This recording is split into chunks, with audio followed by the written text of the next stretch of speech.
नमस्कार। Sports can के आज के अंक में आप सभी का स्वागत है। मैं हूं शक्ति सिंह और श्रोताओं तमाम खेल खबरों पे हमारे साथ विस्तार से चर्चा के लिए स्टूडियो में मौजूद हैं वरिष्ठ खेल पत्रकार मनोज जोशी। मनोज जी, स्वागत है आपका। धन्यवाद। सबसे पहले नजर डालते हैं स्पोर्ट्स हेडलाइंस पर। खेलो इंडिया बीच गेम्स के पहले संस्करण का शुभारंभ आज दीव के प्राचीन घोघला बीच पर रंगारंग कार्यक्रमों के साथ हो रहा है। आईपीएल क्रिकेट में लखनऊ सुपर जायंट्स और सनराइजर्स हैदराबाद के बीच मैच जारी।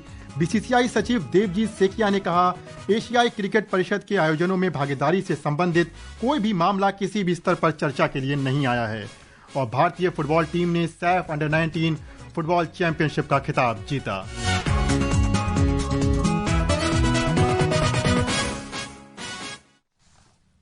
खेलो इंडिया बीच गेम्स के पहले संस्करण का शुभारंभ आज दीव के प्राचीन घोघला बीच पर रंगारंग कार्यक्रमों के साथ हो रहा है। इस अवसर पर प्रधानमंत्री नरेंद्र मोदी एक वीडियो संदेश भी जारी करेंगे कुछ देर में। और युवा कार्यक्रम और खेल मंत्री डॉक्टर मनसुख मंडाविया भी कार्यक्रमों का औपचारिक शुभारंभ करेंगे। पहले सुनते हैं करिश्मा की रिपोर्ट और फिर आगे बात करते हैं। इस पहल का उद्देश्य देश में जमीनी स्तर पे खेलों को बढ़ावा देना है। पिछले साल बीच गेम्स 2024 का आयोजन इसी वेन्यू पे किया गया था, जिसमें मध्य प्रदेश विजेता बनकर सामने आया था। खेलो इंडिया बीच गेम्स एक टीम चैंपियनशिप के फॉर्मेट में संचालित होगा, जिसमें व्यक्तिगत खिलाड़ियों या टीमों द्वारा जीते गए पदक उनके राज्य या यूनियन टेरिटरी की ओवरऑल मेडल टैली में योगदान देंगे। खेलों के समापन पर सबसे अधिक स्वर्ण पदक जीतने वाले राज्य या केंद्र शासित प्रदेश को विजेता घोषित किया जाएगा। देश भर के 22 राज्यों और केंद्र शासित प्रदेशों के 1000 से अधिक एथलीट इन खेलों में पदक के लिए स्पर्धाएं करेंगे। खेलो इंडिया बीच गेम्स में बीच सॉकर, पेनकैक सिलाट, सेपक टकरा, बीच कबड्डी, बीच वॉलीबॉल और ओपन वाटर स्विमिंग में पदकों के लिए स्पर्धाएं होंगी। वहीं मलखम्ब और रस्साकस्सी को प्रदर्शन खेल के रूप में शामिल किया गया है। करिश्मा राय, स्पोर्ट्स कैन। मनोज जी, पहले बिहार में खेलो इंडिया यूथ गेम्स और अब दीव में रस्साकस्सी की बारी है।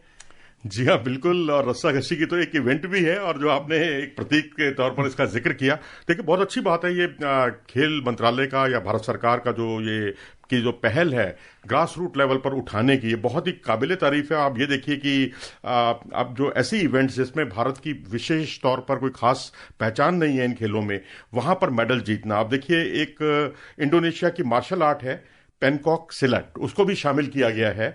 ये वो इवेंट है जिसमें एशियन गेम में 16 गोल्ड मेडल दांव पर थे, जिसमें 14 गोल्ड मेडल जो है वो इंडोनेशिया ने जीते थे।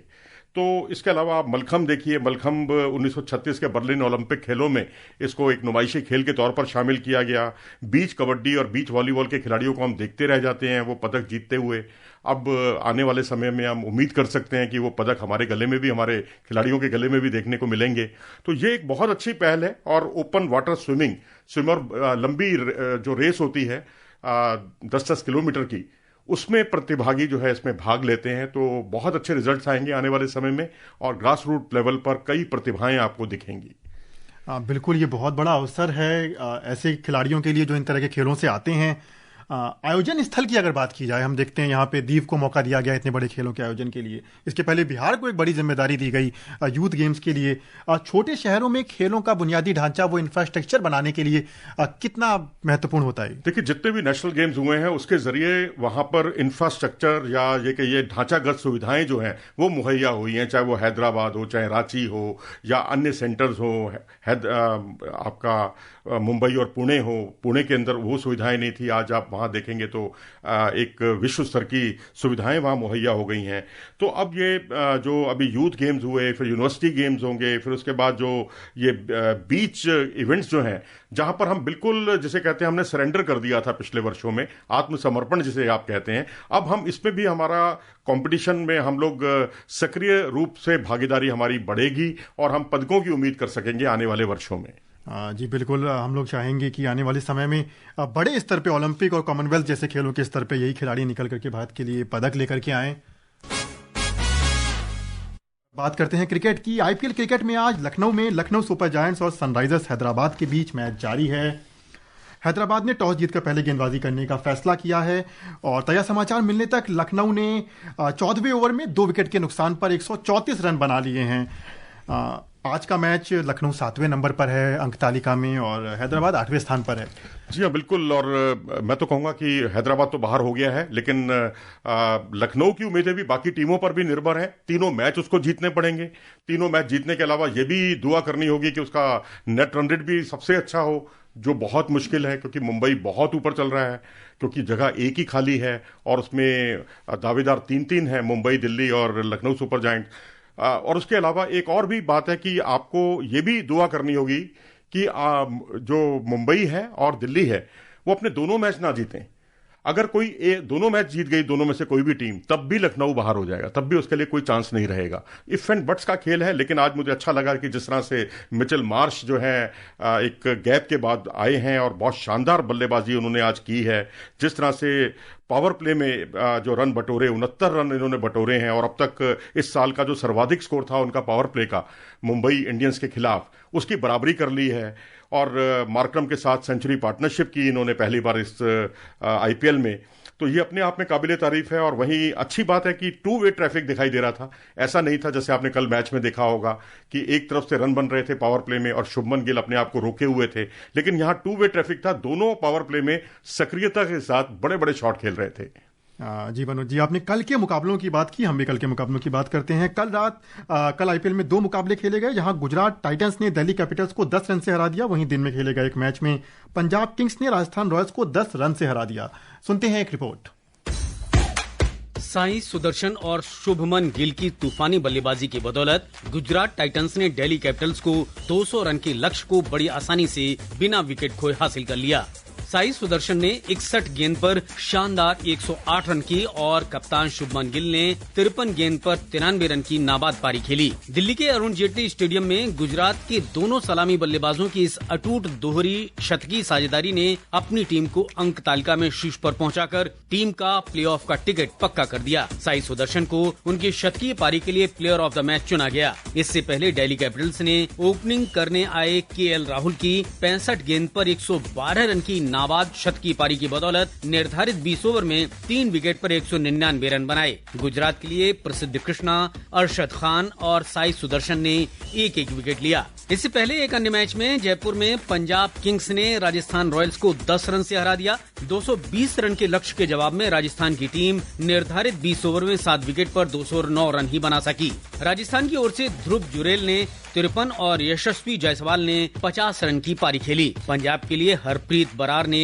3 विकेट लिए। पहले बल्लेबाजी करते हुए पंजाब ने 20 ओवर में 5 विकेट पर 219 रन बनाए। पंजाब के लिए नेहल वडेरा ने 70 और शशांक सिंह ने 59 रन बनाए। हरप्रीत बरार को प्लेयर ऑफ द मैच घोषित किया गया। आईपीएल में अब गुजरात के साथ रॉयल चैलेंजर्स बेंगलुरु और पंजाब किंग्स ने भी प्लेऑफ में अपना स्थान पक्का कर लिया है और अब चौथी क्वालिफाइड टीम बनने के लिए कांटे की टक्कर जारी है। Mukesh Kumar, sports camp. गाड़ी की 4 सीटों में से 3 सीटें तो रिजर्व हो चुकी हैं और चौथी के लिए 3 टीमें अभी भी दावेदारी पेश कर रही हैं। कितना कड़ा मुकाबला देखने को मिलने वाला है आने वाले समय में? कड़ा मुकाबला है जी। अब क्योंकि मेरी नजर तो मुंबई इंडियंस और दिल्ली कैपिटल्स का जो मुकाबला होना है उस पर टिकी हुई है, क्योंकि वो बहुत कुछ निर्धारित करेगा कि कौन सी टीम थ्रू करेगी, आगे बढ़ेगी। और जो टीमें क्वालिफाई कर चुकी हैं उनमें भी होड़ लगी हुई है पहले और दूसरे स्थान पर पहुंचने की, क्योंकि वहां अगर आप एक मैच हार भी जाते हैं प्लेऑफ में तो आपको एक मौका और मिलता है, जो टॉप की 2 टीमें होती हैं। लेकिन बाकी जैसा आपने ठीक कहा कि जगह एक है और दावेदार अनेक हैं, 3 दावेदार हैं, तो मुकाबला बड़ा रोमांचक होगा। और रही बात इस मैच की जो अभी जिसका हमने जिक्र किया, बहुत अच्छा साइन है ये कि इंग्लैंड दौरे से पहले साई सुदर्शन का चलना, शुभमन गिल का चलना, केएल राहुल का चलना, ये बहुत अच्छा संकेत है। और जिस तरह से उन्होंने एक और बाएं हाथ के बल्लेबाज की तरफ से हमें सेंचुरी देखने को मिली, ऑल फॉर्मेट खिलाड़ी हमें मिला है साई सुदर्शन के तौर पर, मोस्ट कंसिस्टेंट है। पिछली बार 500 प्लस बनाए, इस बार 600 प्लस बनाए। वहीं शुभमन गिल की मैच्योरिटी नजर आई कि जहां उन्होंने पहले ओवर में छक्का लगाया तो अगला छक्का उन्होंने जो है अगली बाउंड्री 9वें ओवर में लगाई। बिल्कुल, बहुत सूझबूझ भरी पारी देखने को मिली कल शुभमन गिल की तरफ से। उन्होंने शुरुआत में बहुत धीरज दिखाया और आखिरी में रफ्तार पकड़ी अपनी उसी बल्लेबाजी की। सबसे खास बात यह भी रही कि उम्मीद थी कि मोमेंटम टूटेगा, लेकिन जहां से गुजरात ने सत्र को खत्म किया था वापस वहीं से शुरू कर रही है। बीसीसीआई के सचिव देवजीत सेकिया ने आज कहा है कि एशियाई क्रिकेट परिषद ACC के आयोजनों में भागीदारी से संबंधित कोई भी मामला किसी भी स्तर पर चर्चा में नहीं आया है। उन्होंने कहा कि इस विषय पर कोई भी खबर या रिपोर्ट पूरी तरीके से अटकलें या काल्पनिक है। ऐसी खबर चल रही थी कि भारत ने ACC को ऐसा कहा है कि वो महिला इमर्जिंग एशिया कप और पुरुष एशिया कप में भागीदारी नहीं करेगा। बात करते हैं फुटबॉल की। भारतीय फुटबॉल टीम ने सैफ अंडर-19 फुटबॉल चैंपियनशिप का खिताब जीत लिया है। अरुणाचल प्रदेश के यूपिया में खेले गए फाइनल मैच में भारतीय अंडर-19 फुटबॉल टीम ने एक रोमांचक शूटआउट मुकाबले में बांग्लादेश को 4-3 से हराकर यह खिताब अपने नाम किया। भारतीय कप्तान सिंघम यूम समी ने भारत के लिए दूसरे ही मिनट में गोल किया। बांग्लादेश की टीम ने 61वें मिनट में गोल कर मुकाबले में बराबरी की। फिर उसके बाद मुकाबला पेनल्टी शूटआउट में गया, वहां भी कप्तान ने गोल किया और भारतीय टीम ने शानदार खेल दिखाते हुए मैच अपने नाम किया। मैच ही नहीं, पूरा का पूरा सीजन सेमीफाइनल तक भारत के डिफेंस ने शानदार खेल दिखाया है, कोई गोल नहीं होने दिया। और कल का जो खेल रहा, बहुत बढ़िया खेल रहा जी। और बस आपने पूरे टूर्नामेंट में जो अब एक गोल खाया है जो फाइनल में, और उससे पहले हमने कोई गोल नहीं खाया। स्कोरिंग पावर हमारी बहुत जबरदस्त थी, कई अच्छे हमें प्रतिभाशाली खिलाड़ी इसमें मिले। एक गोल स्कोरर जो थे सिंगमाता शमी, और उसके अलावा 5 गोल करने वाले टूर्नामेंट के सर्वाधिक वो भी भारत की तरफ से थे, डैनी मैतेई लैशराम, और बेस्ट गोलकीपर हमारे थे। और उसके अलावा मोस्ट वैल्यूएबल प्लेयर का खिताब भारत को मिला, जो अरवाश ने जीता। तो कुल मिलाकर आज जो है ना, हर तरफ भारत का डोमिनेशन देखने को मिला है। और कुछ मैं तो कहूँगा कि पूरा डोमिनेशन के साथ साथ अच्छा गेंद को अपने पास रखना, बॉल पोजीशन बहुत गजब का था। अगर ये शुरू में मौके ना चुके होते तो ये अंतर जो है, आपको ये पेनल्टी शूटआउट की शायद नौबत ही ना आती। जी बिल्कुल। अब बात करते हैं टेनिस में स्पेन के कार्लोस अल्कराज ने इटालियन ओपन पुरुष एकल का खिताब जीत लिया है। 22 वर्षीय स्पेन के खिलाड़ी अल्कराज ने इटली के जैनिक सिनर को 7-6, 6-1 से हराया।